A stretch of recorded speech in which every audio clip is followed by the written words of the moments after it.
Baik, Bismillahirrahmanirrahim. Assalamualaikum warahmatullahi wabarakatuh. Waalaikumsalam warahmatullahi wabarakatuh. Jadi, kita berempat di sini akan memperdebatkan dua pemikir atau tokoh filsuf besar, yaitu Machiavelli dan juga Al-Farabi. Jadi, sebelum mulai, izinkan saya memperkenalkan diri terlebih dahulu. Dengan saya Muhammad Farid, dengan NIM akhir 52. Saya Arif Wijaya dengan NIM akhir 75. Oke, dengan saya Rahmat Ridwansyah dengan akhir NIM 80. Dengan saya Abian Hafiz dengan NIM akhir 70. Oke, kita langsung mulai aja ya. Jadi, kalau menurut Al-Farabi itu, politik itu bukan cuma taktik, tapi adalah cara atau jalan untuk mencapai kebahagiaan, bukan hanya mengedepankan hasil gitu. Jadi, harus ada moral yang dijunjung tinggi bagi Al-Farabi sendiri. Nah, setuju banget nih. Kalau saya sih punya pendapat bahwa pemimpin sejati itu ya istilahnya kayak filosof king dari Al-Farabi ini. Jadi bukan cuma sebatas pintar aja, tapi ya pemimpin itu harus tahu lah tujuan hidup manusia itu untuk apa. Pemimpin itu juga harus tahu struktur masyarakat dan hubungan sosialnya bagaimana, sampai ke nilai-nilai etikanya tentu. Nah, jadi intinya negara itu ya balik lagi bukan sebagai mesin kekuasaan dari pemimpin itu, tapi tempat manusia untuk berkembang, untuk bersosial dan saling berkesinambungan satu sama lain. Itu sih yang dikatakan Al-Farabi. Oke, jadi ini yang dikatakan oleh Machiavelli. Ya sebenarnya berbeda sih dari Al-Farabi sendiri.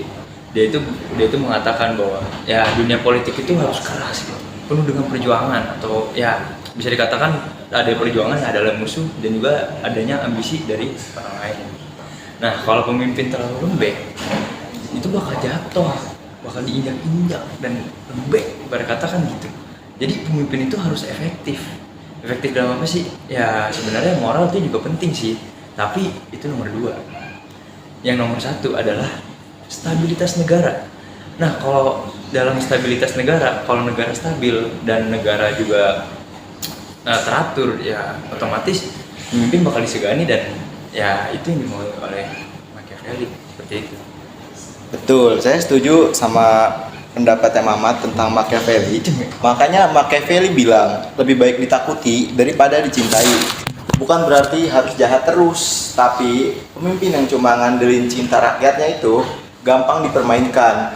Pemimpin itu harus punya wibawa yang bikin musuh itu mikir 2 kali buat nyerang dia. Nah, masalahnya Pis, kalau pemimpin cuma ngejar efektif atau hanya mengedepankan hasil tanpa proses, moral itu bisa hilang. Dan kalau moral hilang, maka kekuasaan itu akan dijadikan sebagai alat untuk menindas rakyat-rakyatnya.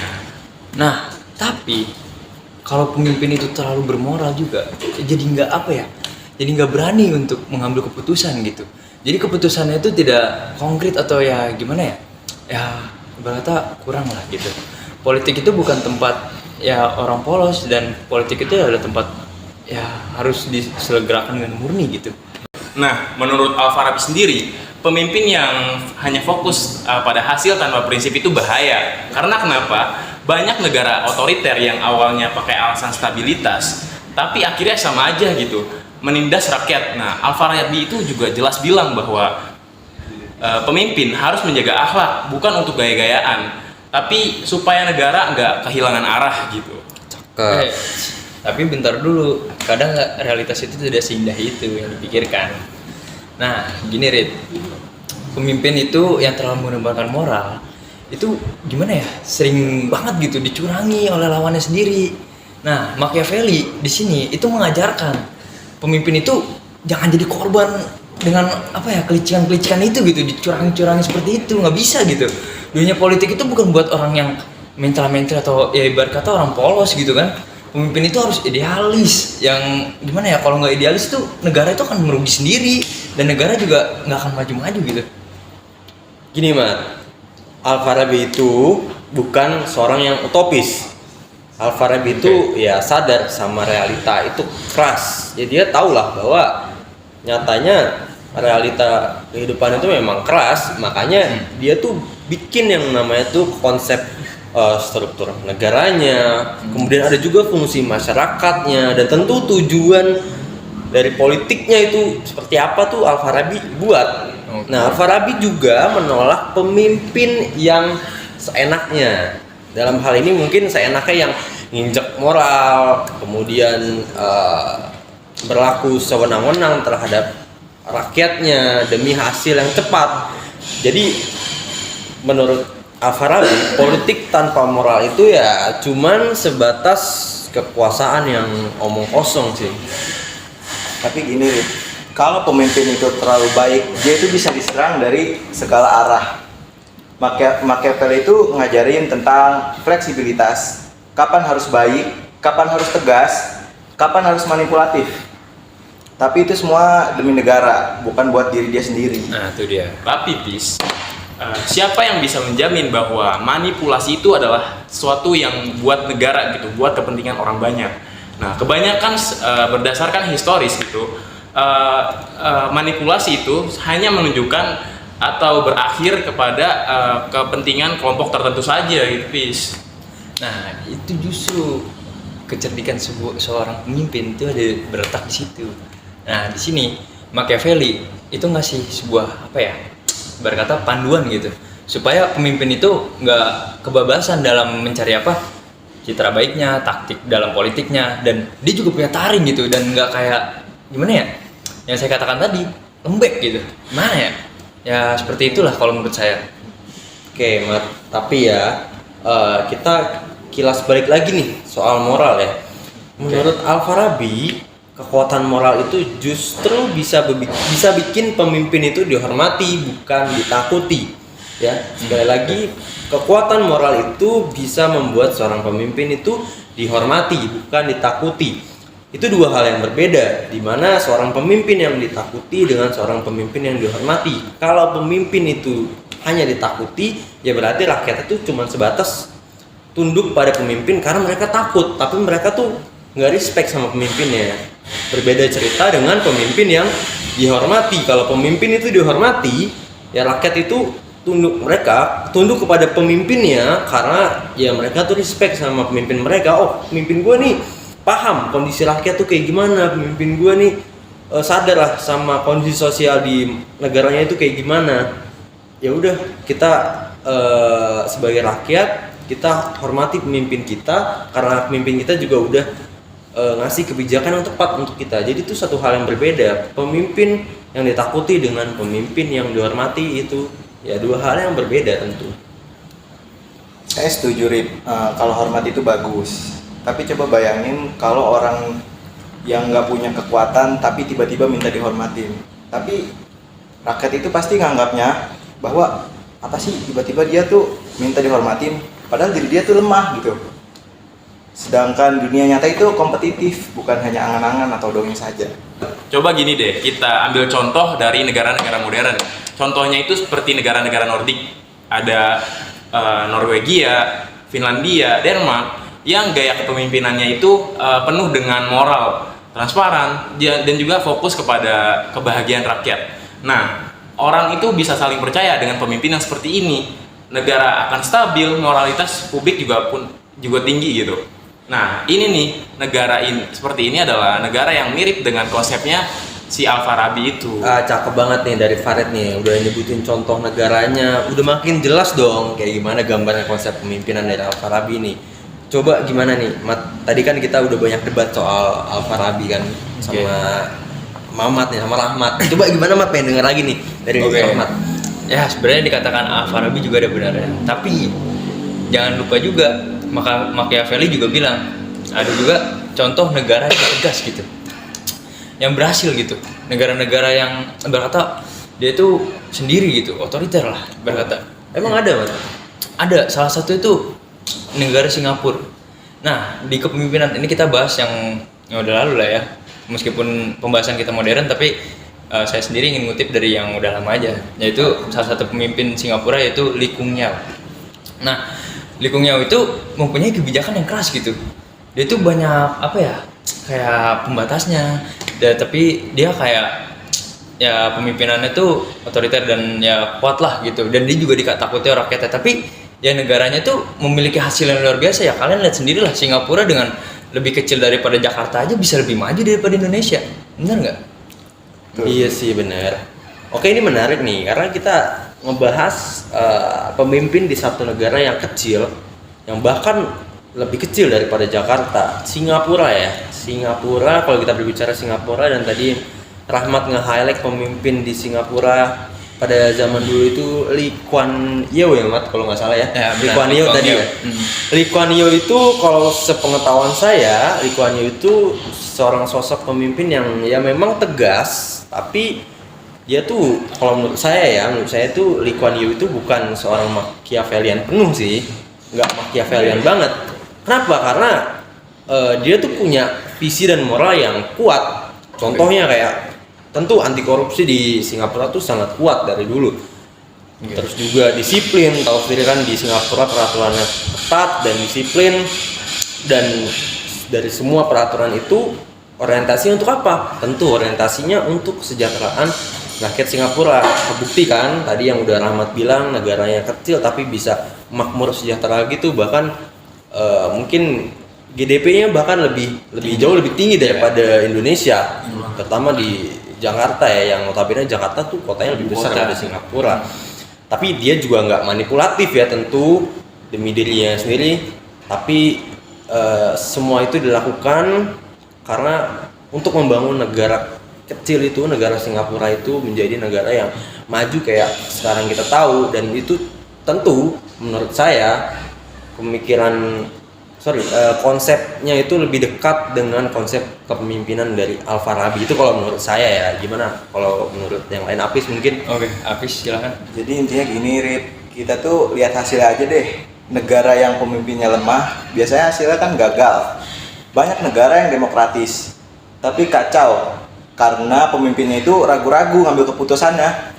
Machiavelli itu cuma bilang ketegasan itu cuma syarat dasar. Tapi negara yang terlalu tegas justru akan menyebabkan para rakyatnya itu terlalu tertutup gitu. Jadi negara yang terlalu tegas akan menghilangkan kebebasan di negara tersebut gitu. Nah, oke, ini saya ingin menambahkan ya. Tadi kamu sendiri bilang bahwa ya kebebasan akan hilang, oke? Nah berarti kalau misalnya kebebasan akan hilang, itu juga akan berbahaya dong. Dan apabila kebebasan sudah terjadi, ya ibarat kata, contoh lah, misalnya kayak negara yang bebas gitu, ya itu gimana ya? Negaranya maju, tapi tingkat kriminalitasnya juga tinggi gitu. Oh iya sih, betul. Tingkat kriminalitasnya juga tinggi, dan ya itu bersampingan dengan apa yang sudah dipikirkan oleh Al-Farabi itu sendiri, dengan kestabilitasan yang tinggi gitu, dengan kebebasan yang hilang. Ini gimana tuh?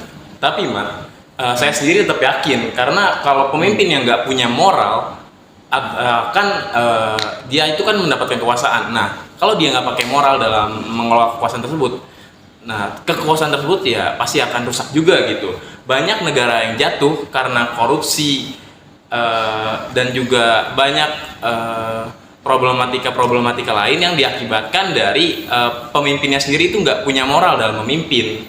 Oke, tapi gini Rit, kalau misalnya pemimpin cuman sibuk menjaga moralnya aja, dia bakal kalah cepet gitu, bakal nggak gesit gitu melawan lawannya itu yang agresif. Dan ya kalau misalnya menurut Machiavelli nih, bukan misalnya ya, menurut Machiavelli nih, pemimpin itu nggak mau jadi apa ya, korban lugu gitu, polos gitu.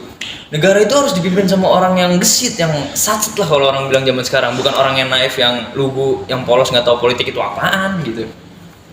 Iya sih, benar juga sih Mat. Cuman ya balik lagi ya, kalau semua keputusan itu cuman diukur dari hasilnya aja, ya pemimpin mah bisa aja dong ngelakuin apapun gitu. Kayak contohnya mungkin mereka bisa ngelakuin tipu daya dulu, atau ngelakuin manipulasi politik, asalkan kondisinya stabil. Kan yang dilihat hasilnya, bukan bagaimana cara dia untuk mendapatkan kondisi yang stabil itu. Ya kalau misalkan case kayak gitu ya tentu ini sangat berbahaya, karena menurut saya politik itu perlu juga yang namanya nilai-nilai gitu. Tapi kalau cuma nilai doang, Rip, pemimpin itu jadi kayak nggak berani gitu ngambil keputusan atau tindakan yang penting. Dunia nyata itu chaos loh. Butuh pemimpin yang punya otot sekaligus punya otak buat ngambil tindakan. Babi Pis, Al-Farabi juga punya otak Pis. Bukan cuma otak, tapi juga nurani. Betul banget, setuju banget tuh. Sebentar dulu. Nurani aja nggak cukup kali buat jaga negara dari ancaman yang lain, kayak misalnya ancaman luar negara atau ancaman yang lain. Gimana cara pemimpin menangani itu kalau cuma pakai nurani? Gampang lembek dong, lemah dia mah. Bener. Diapain juga bakal kesenggol, juga bakal kena ke mental. Betul. Gitu. Ya oke, boleh. Cukup bagus argumennya, cukup ya realistis juga. Cuman ya kita perlu tahu juga kalau moral itu justru hal yang bikin rakyat itu satu suara loh.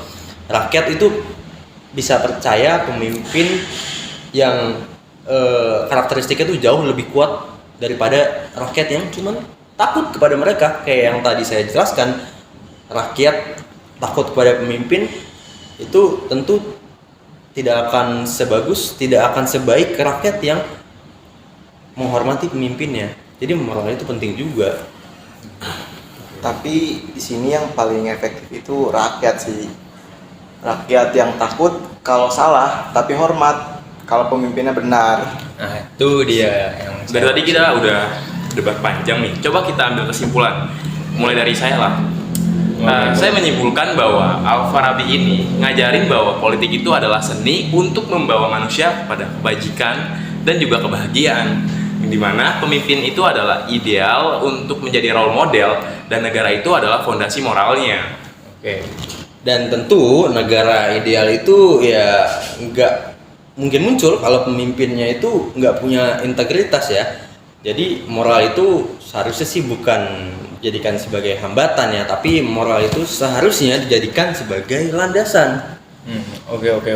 Itu kan dari sisi kalian, berkata dari sisi Al-Farabi lah ya.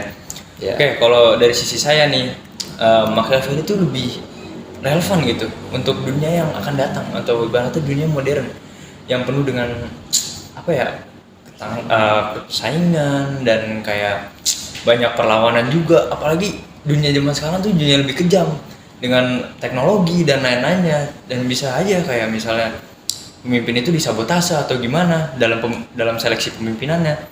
Nah, disitulah pemimpin itu harus tegas dan cerdik dan harus menjaga citranya di dekat masyarakat. Supaya apa ya, dia itu dipandang oleh masyarakat itu sebuah pemimpin yang kokoh. Otomatis dengan pemimpin yang kokoh, negara pun juga ikut kokoh. Seperti itu kalau menurut saya. Intinya Jadi intinya gini, Machiavelli itu ngajarin cara jadi pemimpin yang efektif. Punya moral juga bagus, tapi kekuasaan, ketegasan, dan kontrol adalah fondasi stabilitas negara. Oke, tadi dari masing-masing kita udah memberikan kesimpulan gitu. Apakah sebelum saya tutup ada ingin menambahkan? mungkin kalau dari saya ya, debat itu bukan mencari siapa yang benar, siapa yang salah. Benar. Tapi debat itu ya bertukar pikiran. Jadi ya wajar ya kalau dari tadi saya, Farid, Hafiz, Rahmat, mungkin kita semua saling menimpal, ada yang setuju, ada yang nggak setuju. Mungkin ya namanya debat, kita tukar pikiran, bukan mencari siapa yang benar, siapa yang salah. Itu aja sih kalau dari saya. Ada tambahan mungkin Hafiz, Rahmat? Kalau saya sendiri sih udah cukup sih dengan statementnya Arif. Oke, Hafiz. Gak lupa mungkin? saya. Kalau dari saya sih cukup juga sama statementnya Arif. Oke, jadi saya sendiri udah mewakili kita berempat izin untuk menutup perdebatan pada hari ini. Kurang lebihnya mohon maaf. Wassalamualaikum warahmatullahi wabarakatuh.